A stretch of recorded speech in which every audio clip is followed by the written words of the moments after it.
Hey everybody, this is Scott Gustafson with Dirt Rider Magazine. Today we're here to tell you a little bit more about Showa's separate function triple air chamber fork. The fork is new this year on production Kawasaki 450s, Honda 250s, and Suzuki 450 motocross bikes. Now what's so special about this fork? First of all, it's a separate function fork, meaning that you've got a spring in one side and you have damping in the other side. Now what's so special about the spring is the fact that the spring is air, and now it has 3 chambers to adjust it. And you're going to adjust these chambers using a high pressure pump. So adjustability is very easy, work for a variety of riders, and it can also work for a bunch of different terrains. Now how do these forks work? On the left side we have a damping cartridge, and this works like any fork that's out there, any modern motocross fork. You have compression on the top and rebound on the other. On the right side is the special part of the fork, and this is your triple air chamber. You have 2 chambers on top. You have an inner air chamber, that's your primary spring. You have an outer air chamber, and you also have a negative spring that helps get the fork moving or initiate movement. Now if anyone is familiar with last year's KYB air fork, you'll know that it had a spring to counteract the force. This worked, but it was not adjustable like the new fork is. Okay, now on this Kawasaki Cutaway, we can show you a couple different parts on the fork. On the damping side of the fork, we see the base valve where we see the compression valve stack here.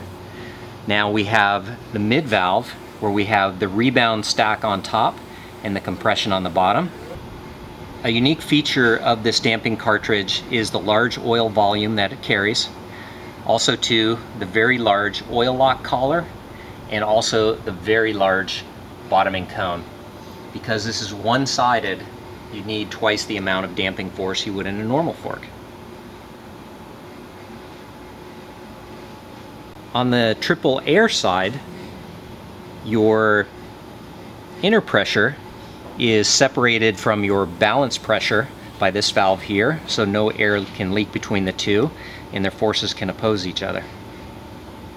To set the air pressure on your balance chamber, you're going to unscrew the cap on the bottom. Screw on your high pressure pump. Stock Kawasaki setting is 131 pounds. This is set at 151 pounds. We're going to let a little air out of there. See, that's a very small chamber, so it reacts.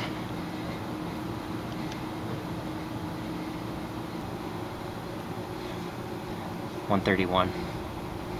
Okay, now the Honda fork is unique in that the air chamber is on the left-hand side. Once again, you have your 2 chambers on top that control your inner and outer air. On the Honda, they don't spec any outer air pressure, so there's only one valve for the inner air pressure that acts as your primary spring. The most unique feature about the Honda is the fact that it does not have an external balance chamber. Everything is done internally. You'll fill it from the bottom of the fork through this air valve. The air will travel up the damper rod into this chamber here to counteract the force of the primary spring. So the Showa triple air chamber fork, it's lighter, it's more adjustable. You are going to have to carry pump to the track. You're going to have to take an extra minute when you get to the track to set this thing up, but if you do it right, you're going to be rewarded with a really good ride. Is it better than a spring fork? Only time will tell. 3 bikes come with it this year. We're going to ride them all, we're going to test them all, we're going to get you fork settings, and we're going to let you know what works the best. Thanks from Dirt Rider.